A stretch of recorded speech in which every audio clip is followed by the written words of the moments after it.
신의주 바닥, 아니 평안도에서 시라소니의 싸움은 그대로 명물이었다. 그에게 1대1의 싸움이란 있을 수 없는 일이었고 적어도 몇 대 1로 싸웠는가 하는 것이 오히려 그에게는 싸움의 정의가 되었다. 그가 혼자 여러 명을 상대로 싸움을 벌이면 그 자리가 바로 거대한 자기장이 되어 수백 명의 구경꾼들이 끌려들어 넋을 잃고 관전하기 일쑤였다. 주먹, 다리 등 힘의 응집 부분이라면 모두 그의 싸움 무기가 되었는데 활용하는 방법이 하도 신기에 가까워 혀를 내두르지 않는 구경꾼이 없었다. 시라소니의 싸움 구경을 한 사람들은 말할 나이도 없었고 그와 싸움을 해본 주먹들도 호되게 얻어맞고서도 그것이 자랑이었으니 시라소니는 싸움에 한해서만큼은 신화적인 인물이 아닐 수 없었다. 신의주 출신 권투계 원로 김진일은 당대 제일 가는 복서였다. 어느 날 시라소니는 그와 권투로 내기를 걸었다. 글러브를 끼고 4라운드만 뛰어서 승패를 가리자는 것이었다. 자연히 김진일은 농담조로 받아버리고 일소에 붙였으나 시라소니가 하도 끈덕지게 달라붙어 대전에 응해주었다. 처음에는 장난기로 나갔으나 시라소니에게 몇 대를 맞아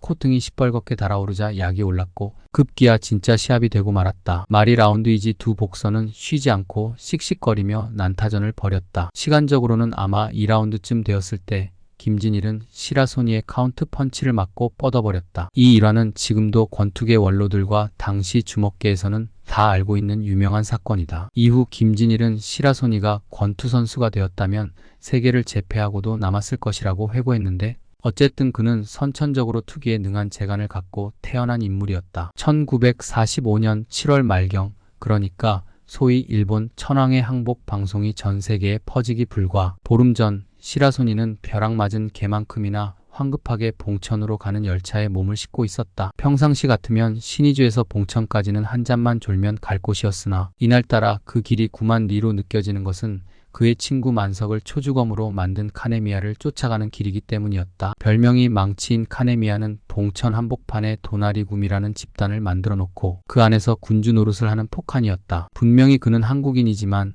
일본 이름으로 행세하면서 봉천 바닥에서 호령을 하고 다녔다. 그는 오랫동안 봉천지구 일본 헌병대의 군마 조련사로 지낸 경력을 갖고 있는데다 일본 고등계 형사주임 카네야마를 의형으로 두고 있어 봉천에 온 천하가 그의 것이었다. 이름을 카네미야로 개명한 것도 카네야마의 동생 행세를 하기 위해서였다. 그가 일본인 티를 어느 정도 냈는가 하면 한국 사람과 이야기할 때도 거침없이 일본말로 이야기했고 만약 그의 일본말을 못 알아들었다가는 상대는 혼쭐이 나기 일쑤였다. 도나리굼이라는 곳은 대충 150채의 주택들이 밀집된 곳으로 하나의 요새 같은 촌락이었다. 주위에 가시철망까지 쳐져 있어 외인의 출입이 거의 금지되었다. 주민들은 봉천철도국원이나 밀무역군 또는 일본 앞잡이들이 주류였다. 30밖에 안 되는 카네미야가 이곳을 하나의 요새로 만들어 놓고 소왕국의 왕 노릇을 하고 있었으니 그의 말 한마디 한마디가 법으로 통하는 판이었다. 이러한 판국의 시라소니 친구 만석이 카네미야의 사전 허락을 받지 않고 요새에 뛰어들어 일을 보려고 했으니 사단이 난 것이었다. 그는 도나리구미의 기밀을 염탐하려 했다는 어마어마한 혐의를 받고 카네미야에게 끌려가 후줄근하게 얻어맞았다. 시라소니는 매맞은 만석을 데리고 그곳을 찾아들었다. 시라소니는 주먹 하나만을 가지고 호랑이 굴에 들어가 망나니 짓을 하는 카네미야를 눕히려 한 것이다. 시라소니는 한마디 욕설을 내뱉고서 카네미야의 집을 찾아갔다. 시라소니는 문을 박차고 들어갔다. 카네미야를 발견한 시라소니는 졸린 듯한 눈으로 카네미야를 쏘아보았다. 아닌 밤중에 홍두깨 벼락을 맞은 카네미야는 어처구니 없다는 듯 시라소니를 노려보더니 입가에 엷은 미소를 띠며 조소를 보냈다. 거안에다 바위 덩어리처럼 다부진 카네미야는 태산이 움직이듯 시라소니를 따라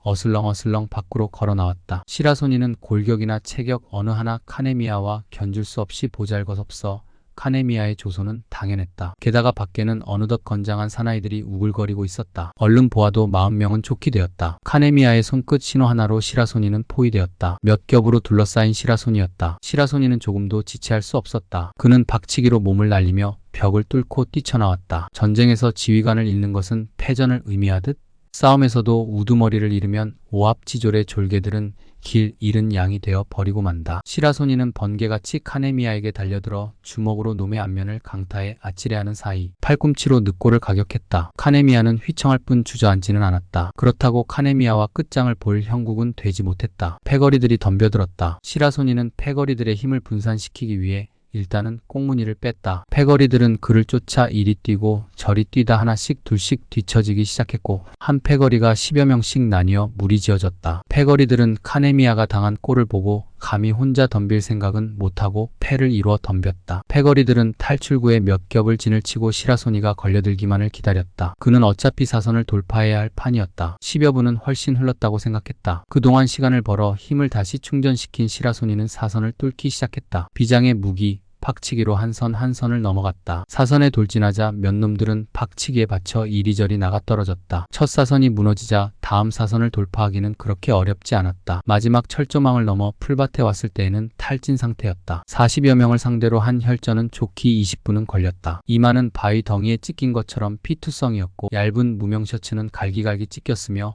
온몸은 상처와 멍투성이었다. 그러나 문제는 데리고 간 친구가 빠져나오지 못했으니 탈이다. 그는 오직 주먹 하나만을 가지고 싸우는 것을 철칙으로 삼았으나 이번만은 달랐다. 가슴에 품었던 비수를 꺼내들고 다시 들어갔다. 카네미아 쪽에서는 어찌 보면 판정패였다. 많은 부상자를 내고서도 시라소니를 놓쳐버렸기 때문이다. 이미 그들은 시라소니의 괴력을 인정했고 풀이 꺾여있던 참에 그가 다시 비수를 들고 들어오니 오싹할 수밖에 없었다. 사나이들은 시라소니가 살기를 품고 나타나자 모두 머뭇거릴 뿐 나서지를 못했다. 카네미아는 소스라치게 놀랐다. 눈에 시퍼렇게 살기를 품은 새 나타난 시라소니의 모습을 보고는 상상도 못할 현실을 맞닥뜨리게 되었으니 그가 아무리 강심장이라도 아니 놀랄 수 없었다. 샹, 칼로 하려면 하고 주먹으로 하려면 주먹으로 해보자오.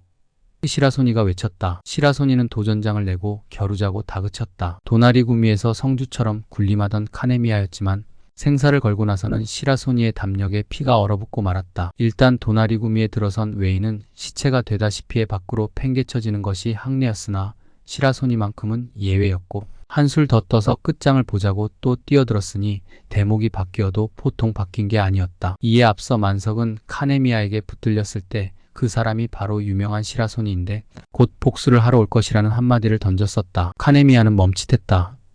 그가 시라소니에게 단단히 혼쭐이 난 것만은 확실했다. 카네미아가 겁을 먹고 1대1 대결에 응답하지 못하자 시라소니는 비수를 마루 바닥에 던지자 칼은 그대로 꽂혔다. 카네미아는 침묵했다. 카네미아의 손바닥은 끈적끈적한 땀으로 젖어 있었다. 문헌의 항복이었다. 카네미아는 사나이들을 불러 만석을 병원으로 업혀 내보냈다. 이거 대단히 미안하게 됐으시오. 내 이름은 시라소니니까 신의주에 언제든지 찾아오시라오. 그는 인사를 던지고 만석을 따라 도나리구미 밖으로 사라졌다. 시라소니의 일생에 가장 많은 상대였던 1대 40의 싸움은 이렇게 종지부가 찍혔다. 그리고 카네미아도 파리로 해방과 함께 인생의 종지부를 찍었다. 해방과 더불어 조직된 대한청년단이 그를 붙잡아 총살형을 집행했다는 소식이었다. 너무나 악명 높았던 일본의 주국 카네미아는 죽음을 총각에 두고 비로소 그의 한국 이름을 밝혔다. 김영일이라고.